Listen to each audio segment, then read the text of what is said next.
Hindu Vlog. Subscribe now.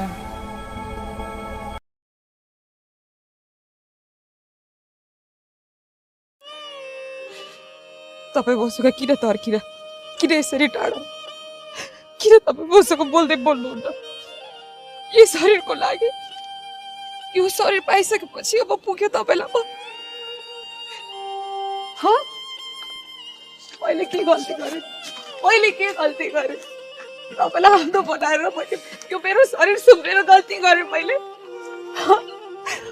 त तपाईँलाई माया गरेको थिएँ छोरा मान्छेको विश्वास गर्नु हुँदैन भन्छ हो रहेछ यो शरीर पाइसकेपछि अब तपाईँलाई मेरो मतलब पनि लागेन होइन किन यस्तो गर्नुभएको तपाईँले मलाई मैले के गल्ती गरेको थिएँ मैले तपाईँलाई आफ्नो सोचेर ठुलो गल्ती गरेँ आफ्नो शरीर सुम्पेर 2 दिन भएको छैन भेटेको मैले आफ्नो शरीर सुम्पेर ठुलो गल्ती यसैको लागि तपाईँले मसँग मायाको नाटक गरेको मेरो शरीर पाउनको लागि तपाईँले मसँग मायाको नाटक गरेको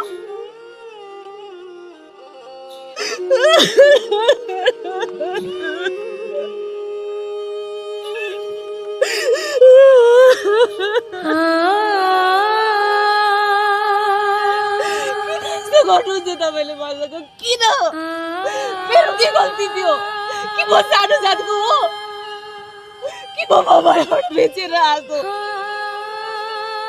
मेरो मन होइन मेरो मनसँग चाहिँ जसले जे गर्दा पनि हुन्छ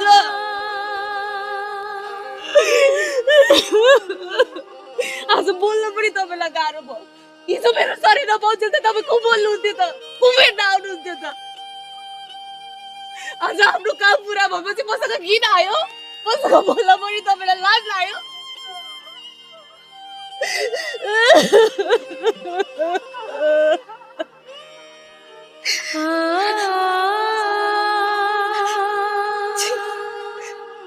तपाईँ त कस्तो पापी हुनुहुँदो रहेछ अरूको मनसँग खेल्ने अरूको शरीरसँग खेल्ने घिन लागेर आयो मलाई तपाईँ जस्तो मान्छे देखेर पापी म होइन पापी त तिमी रहेछौ म कसरी पापी भएँ मैले के गरेँ बम्बईमा बेचिएर त्यत्रो रोग बोकेर यहाँ आकिरहेछौ कमसेकम तिमीलाई त्यस्तो रोग छ भन्दा मलाई भन्नु पर्दैन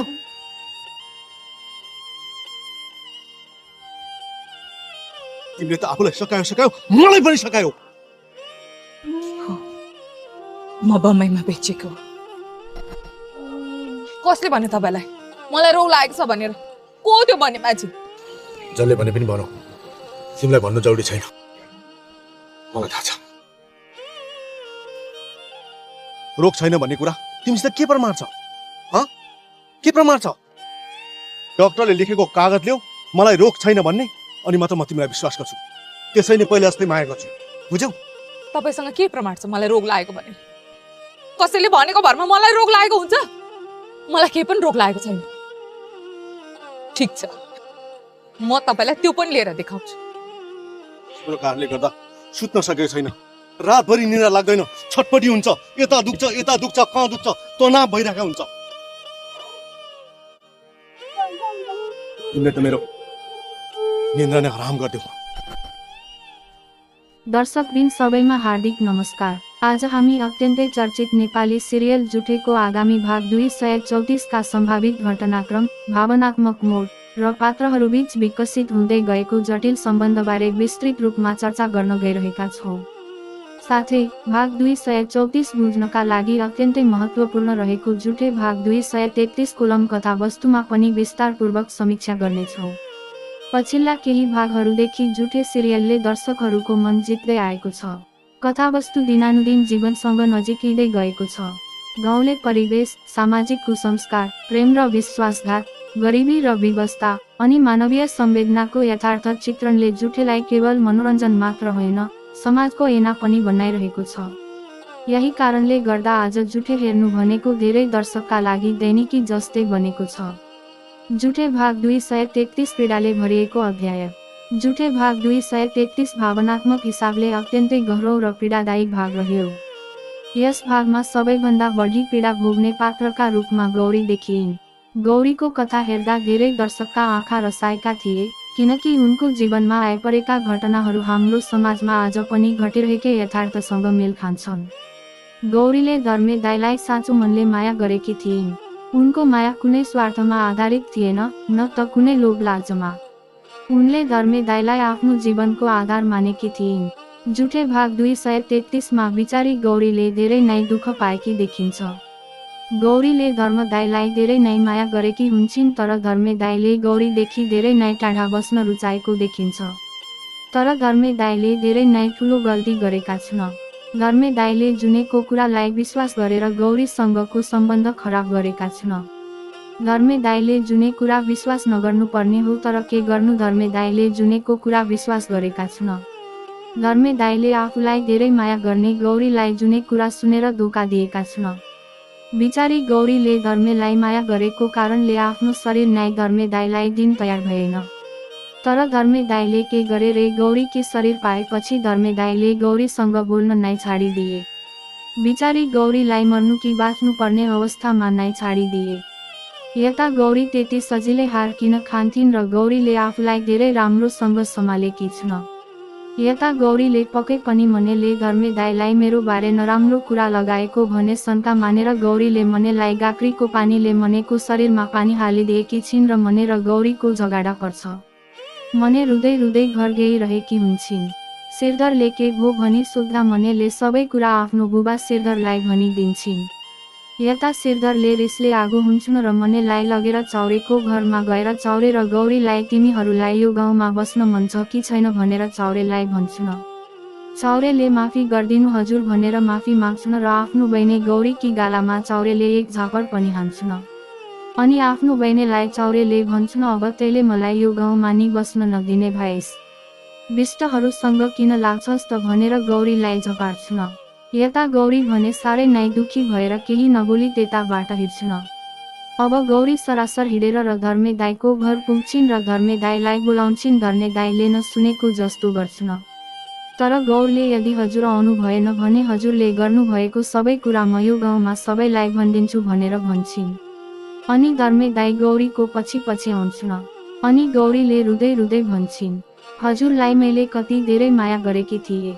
मैले आफ्नो शरीर पनि हजुरलाई दिए, तर हजुर त पापी हुनुहुने रहेछ। मेरो शरीर पाएदेखि मसँग बोल्न नै छाड्नु भयो, हजुर पापी हो भनेर रुँदै भन्छिन्। अब धर्मे दाइले गौरीलाई भन्छन्, तिमी त इन्डियामा बिचिएकी रहेछौ, तिमीलाई त HIV एड्स रोग रहेछ, तिमीले मलाई फसायो, यत्रो रोग हुँदा हुँदै पनि मलाई भनिनौ। मलाई कति टेन्सन छ, तिमीलाई के थाहा मलाई यता मर्नु कि बाँच्नु जस्तो भएको छ भनेर धर्मे दाइ के गौरीलाई भन्छन्। गौरीले धर्मे दाइलाई भन्छिन्, हजुरलाई यस्तो झुटो कुरा कसले भन्यो भन्नु त भन्दा धर्मे दाइले भन्छन्, जसले भने पनि तिमीलाई के चाहियो मैले सबै कुरा थाहा पाइसकेको छु भनेर भन्छन्। यता गौरी अझै पनि मनेले नै भनेको हुन पर्छ भनेर मने माथि नै शङ्का गर्छिन्। अनि गौरीले भन्छिन्, मलाई यस्तो रोग लागेको छैन, यो सबै कुरा झुटो हो भनेर भन्छिन्। तर धर्मे दाइले गौरीको कुरा विश्वास गर्दैन। गौरीले भन्छिन्, मलाई रोग छैन भन्ने कुरा मसँग मेडिकल रिपोर्ट छ, म हजुरलाई देखाउँछु, अनि विश्वास लाग्ला त्यसपछि त विश्वास गर्नुहोला भनेर भन्छिन्। अनि हजुर मसँग बोल्नु त हुन्छ भनेर भन्छिन्। अनि धर्मे दाइले पहिला रिपोर्ट ल्याऊ अनि बोल्छु भनेर भन्छन्। यता रोग लागेको झुटो कुरा धर्मे दाइलाई भनेर को धर्मे दाइले मसँग बोल्न छाड्नु भएको रहेछ भन्ने कुरा गौरीले जुठेलाई भन्छिन्। अनि जुठेले कसले यस्तो कुरा लगाइदिएको रहेछ भन्दा गौरीले जुठेलाई भन्छिन्, त्यही मने रानीले त भने कि होली अरू कसले भन्थ्यो र भन्छिन्। अब गौरीले आफूसँग रोग छैन भन्ने कुरा प्रमाणित गर्न खोजिरहेकी छिन्, तर उनीसँग आफ्नो रोग छ छैन भन्ने कुरा प्रमाणित गर्ने पैसा नै छैन।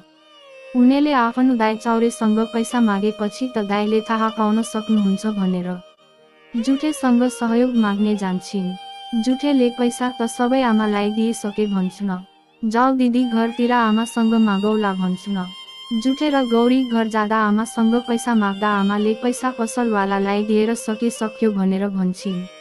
अब गौरीले के गर्छिन् होला यो सबै कुरा हामीले अर्को भागमा देख्नेछौँ। यता मनेले जुनेलाई खुट्टाले हानेर भिरबाट तल खसालेकी छिन्। किन मनेले यस्तो गरिन भन्ने कुरा कसैलाई नै थाहा छैन।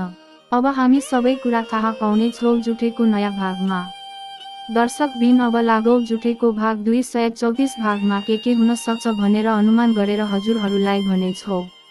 हामीले गरेको अनुमान जुठेको आउने भागसँग मेल खान पनि सक्छ, मेल नखान नि सक्छ। तर हजुरहरूलाई जानकारी चाहिँ हामीले दिनेछौँ।